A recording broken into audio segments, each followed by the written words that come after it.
Headlines from around the globe echo with the same refrain: a quiet but undeniable transformation, a movement too significant to ignore.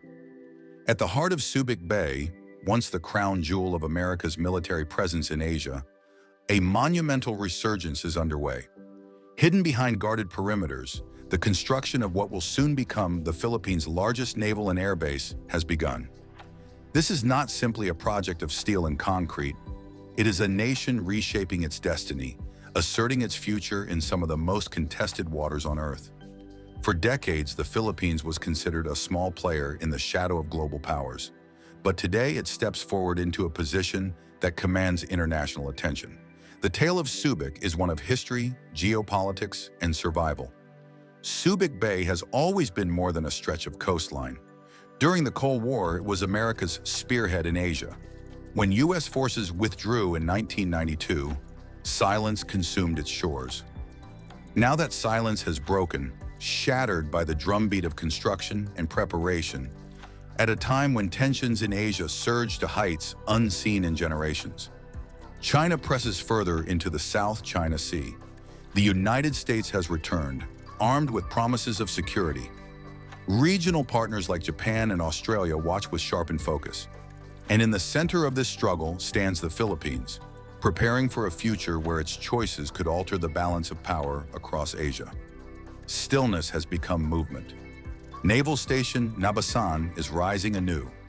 Grande and Chiquita Islands are designated as fortified reservations. Old wharves are being rebuilt to birth the modern warships of tomorrow.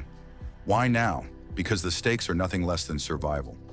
These waters carry the arteries of global commerce. Beneath them lie oil and gas reserves that could fuel entire economies. And above all, they sustain the livelihood of millions of Filipinos. Surrendering these seas is unthinkable. This base is more than defense. It is a declaration of sovereignty, a gamble on the future, and a symbol of defiance. The world is watching. In this documentary, we'll uncover why the Philippines is constructing this massive base, what it means for its sovereignty, and why it rattles Beijing's confidence. Don't forget to like and subscribe so you won't miss the unfolding story of the Philippines. Yet Subic Bay is just one chapter of a greater saga. Should tensions flare into conflict, the decisive question will be, who stands with the Philippines and who stands with China? Subic Bay has always been more than a harbor. For centuries, it shielded ships from storms and welcomed traders across the Pacific. When Spain colonized the Philippines in the 16th century, they saw Subic's deep waters as a perfect naval outpost. By the 20th century, its strategic importance soared when the United States transformed it into one of the largest overseas bases in history. For decades, Subic embodied American might in Asia. Aircraft carriers, submarines, and fleets streamed through its waters, making it a cornerstone of Cold War strength. At its height, more than 40,000 Americans lived and worked in Subic, turning it into one of the busiest naval hubs outside the U.S. But in 1992, history shifted. After nearly a century under American control, Subic was returned to Philippine hands. Overnight, activity evaporated and silence reigned. Many assumed Subic's story had ended, but it was merely entering an interlude. Now Subic awakens once again. Manila has chosen to restore it as a pillar of national defense. The reason is unmistakable. China's growing military reach forces the Philippines to prepare as never before. And Subic's location is unmatched. It lies beside disputed waters and sits astride international shipping lanes. Whoever controls Subic controls commerce and security. The Philippine Navy is moving in with renewed vigor. Derelict American-built facilities are being revived, adapted for modern warfare. Docks once home to U.S. carriers are being upgraded for Philippine frigates and submarines. Airfields are being redesigned to accommodate reconnaissance planes and soon fighter jets. Subic is being reforged into a shield, an emblem of a nation unwilling to remain exposed. Official statements describe it as modernization. Analysts, however, suspect more. Reports hint at hidden storage for advanced weaponry, long-range missiles, and modern radar arrays. Evidence of Allied collaboration is mounting. Satellite images show newly restricted zones around former American bunkers, sparking speculation of shared use with the U.S. under the Mutual Defense Treaty. Quiet diplomatic channels suggest Japan and Australia may also gain access, allowing their fleets to operate from Subic. These developments position Subic as more than a Philippine stronghold. It could evolve into an allied bastion of deterrence. Leaders remain measured in their words, but the urgency and secrecy of construction reveal broader ambitions.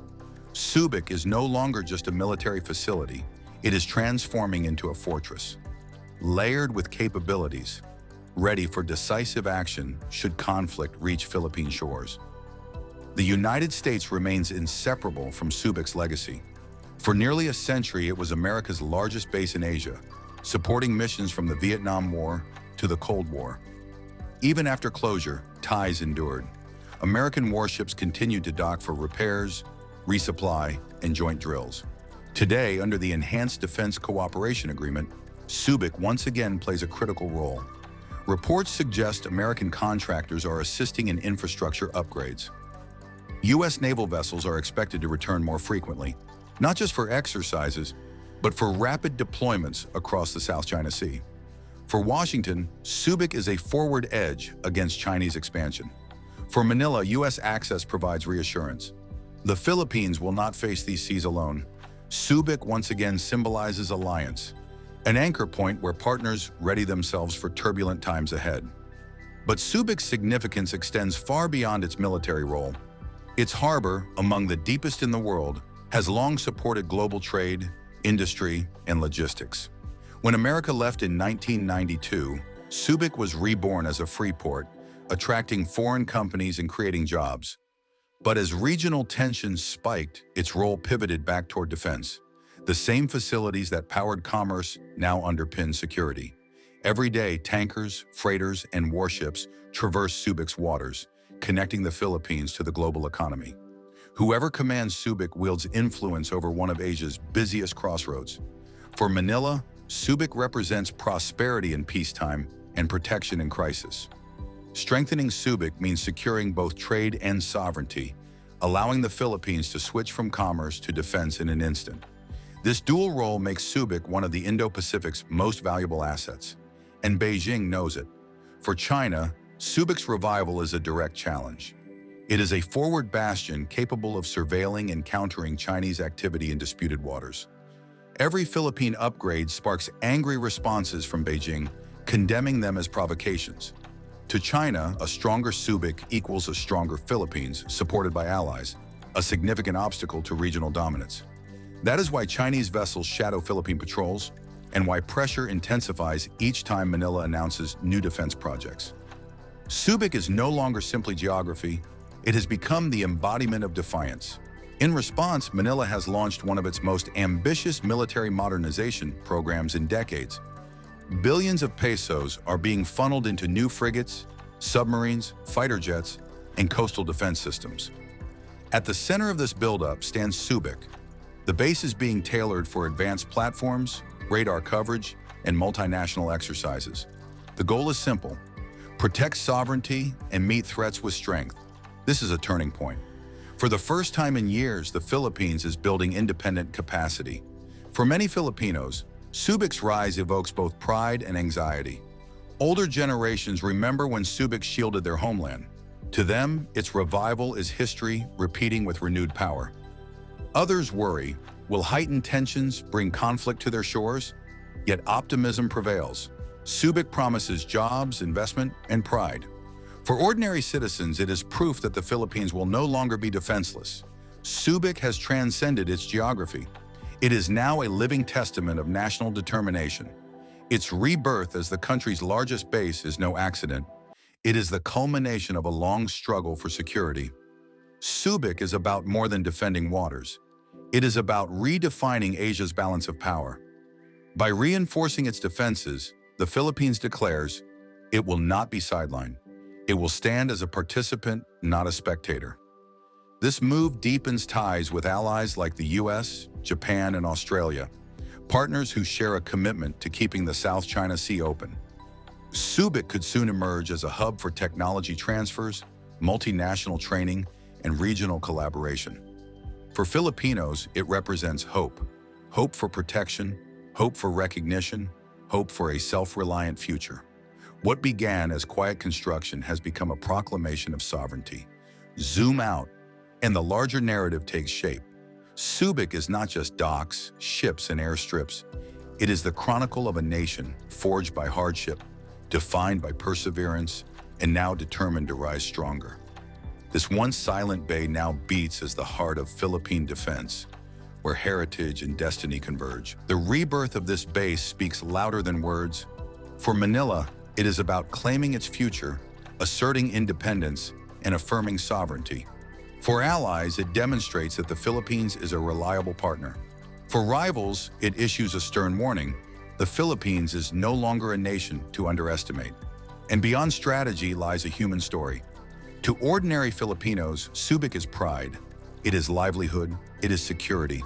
Across shipyards and fishing towns, people sense history in the making. When new ships dock and missions commence, the world will be watching. Some will see a small nation rising boldly. Others will see a gamble with far-reaching stakes. But for Filipinos, it will mean something more personal. The assurance that their nation will not be sidelined in its own story. Subic Bay will endure as a living reminder that no matter the adversity, the Philippines has the will to rise, rebuild, and defend its place in the world. And as this new chapter unfolds, the question is not whether Subic will succeed, but how far its influence will reach. For what begins here could shape the balance of power across the entire Indo-Pacific. If you found this deep dive into Subic Bay's resurgence enlightening, don't forget to like and subscribe. The Philippines story is still unfolding, and Subic Bay is only the beginning.